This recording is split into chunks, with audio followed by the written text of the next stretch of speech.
కృష్ణాష్టమి రేపు, ఈరోజు teachers day. So మీ teachers అందరికీ శుభాకాంక్షలు చెప్పారా?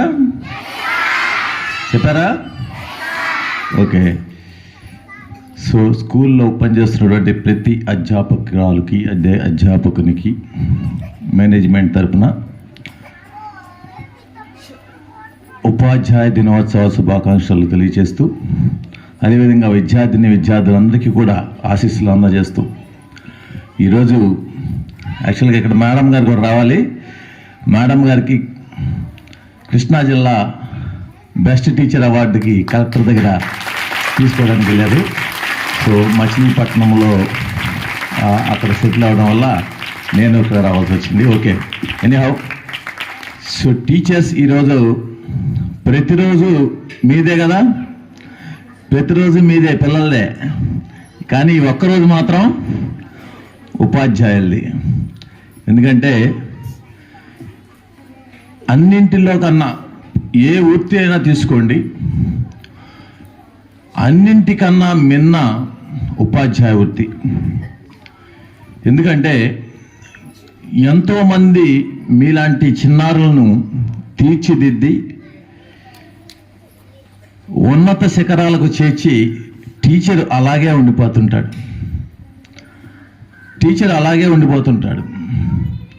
సో మీలాంటి పిల్లల్ని అంటే భావి భారత పౌరులు అంటున్నారు కదా, అలాంటి భారతదేశానికి పనికొచ్చేటువంటి పిల్లల్ని తయారు చేసే వృత్తిని ఉపాధ్యాయుడికి ఇచ్చాడు. దీనిలో ఆనందం చాలా ఉంటుంది. ఎంతోమంది పిల్లల్ని మనం బయటికి పంపిస్తున్నాం, ఎంతోమంది పిల్లల్ని మన చేతుల ద్వారా పైకి తీసుకొస్తున్నాం. దానిలో కలిగేటువంటి ఆనందం ఎక్కడా కలుగుతూ, ఉపాధ్యాయులందరూ కూడా మేమేదో కోల్పోతున్నాం అనేటువంటి ఫీలింగ్ కాకుండా, మనం చాలామందికి ఉపాధి చూపిస్తున్నాం, జ్ఞానాన్ని ఇస్తున్నాం అనేటువంటి సంతృప్తితో మనం అందరం కూడా ఉండాలి, టీచర్స్ పర్టికులర్గా. ఎందుకంటే టీచర్స్కి అదొక్కటే సంతృప్తికరమైనటువంటి విషయం. ఎందుకంటే జ్ఞానాన్ని అందించటం అందరికీ చేత కాదు, అందరికీ రాదు అవకాశం. ఆ అవకాశం మనకి దేవుడు ఇచ్చినందుకు దానికి సంతృప్తి చెందాలి ఫస్ట్. ఆ అవకాశాన్ని మనకి ఇచ్చినందుకు ఇంకా కొంతమంది పిల్లలకి సేవ చేయాలనేటువంటి సద్భావనతో అధ్యాపకులందరూ కూడా పనిచేస్తారని ఆశిస్తూ, ఎంతోమంది అంటే ఈరోజు ఉపాధ్యాయ దినోత్సవం ఒక సర్వేపల్లి రాధాకృష్ణ గారు ఒక చిన్న, అంటే ఆయన బతికుండగానే ఎంతోమంది శిష్యుల్ని తయారు చేసుకున్నారు. అంటే ఒక ఉపాధ్యాయ వృత్తిలో ఉండి లాస్ట్కి గాంధీ మహాత్ముడు కూడా నేను నీకు శిష్యుడిగానే ఉంటాను అని జవహర్లాల్ నెహ్రూ, గాంధీ గారు అందరూ కూడా ఆయన్ని గురువుగా ట్రీట్ చేశారు. పిల్లలందరికీ కూడా ఎవరో ఒకళ్ళు విద్యని అందించకపోతే, అంటే ఎవరో ఒకళ్ళు గురువు లేకపోతే గురువుకున్నటువంటి ప్రాధాన్యం అది. ఎందుకంటే మన శ్లోకంలోనే ఉంది, మాతృదేవోభవ, పితృదేవోభవ, ఆచార్య దేవోభవ అని.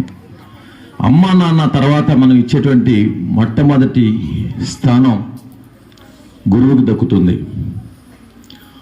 మీలో ఉన్నటువంటి ప్రతి చీకటిని కూడా, అంటే చీకటిని పారద్రోలి మంచి వెలుగుని తీసుకొస్తాడు గురువు.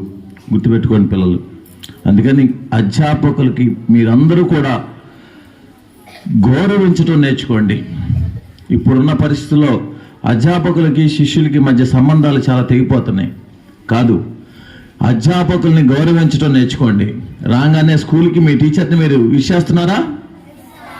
విష్ చేయాలి. చక్కగా అవసరమైతే పాదాలకి నమస్కారం చేయండి. కనీసం ఈ రోజన్నా మీ టీచర్ ఏ క్లాస్ టీచర్, ఆ క్లాస్ టీచర్కి అందరూ కూడా పాదాలు నమస్కారం చేయండి. చాలా మంచిది కూడా వాళ్ళు ఆశీర్వచనాలు పొందితే. సో కాబట్టి ఎందుకంటే ఉపాధ్యాయ వృత్తి ఎందుకు మిన్నానంటే, ఆ రోజు బాలగంగాధర్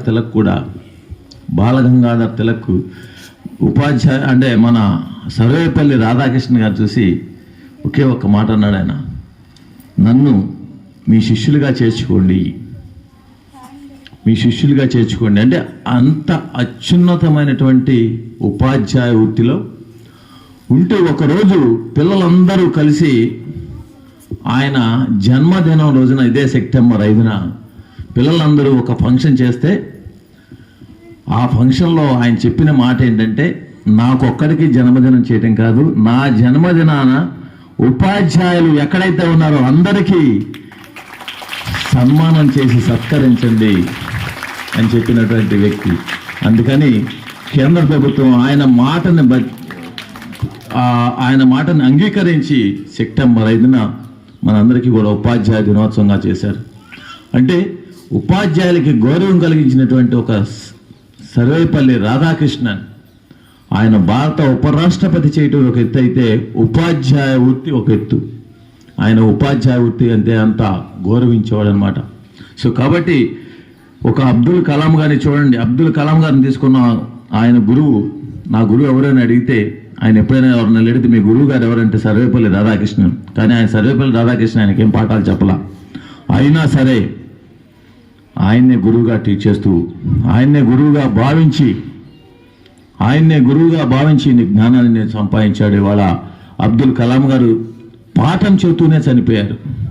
చూడండి అట్లాంటి వృత్తిని. అంటే ఆయన కూడా ఒక లెక్చరర్గా పనిచేసి రాష్ట్రపతి అయినప్పటికీ కూడా మళ్ళీ రాష్ట్రపతిగా రిజైన్ చేసి వచ్చి మళ్ళీ ఉపాధ్యాయ వృత్తిలోనే చేరాడు. అంటే ఆ ఉపాధ్యాయ వృత్తికి ఉన్నటువంటి సంతృప్తి దేనిలోనూ రాదు. సో అధ్యాపకురాళ్ళందరూ కూడా మీరు అందరూ గమనించాల్సింది, మంచి వృత్తిలో ఉన్నారు మీరు అందరూ కూడా. పిల్లల్ని పొద్దున్నే అంటే దేవుడు లాంటి, అంటే వాళ్ళకి ఏం తెలియదు, చిన్న పిల్లలకి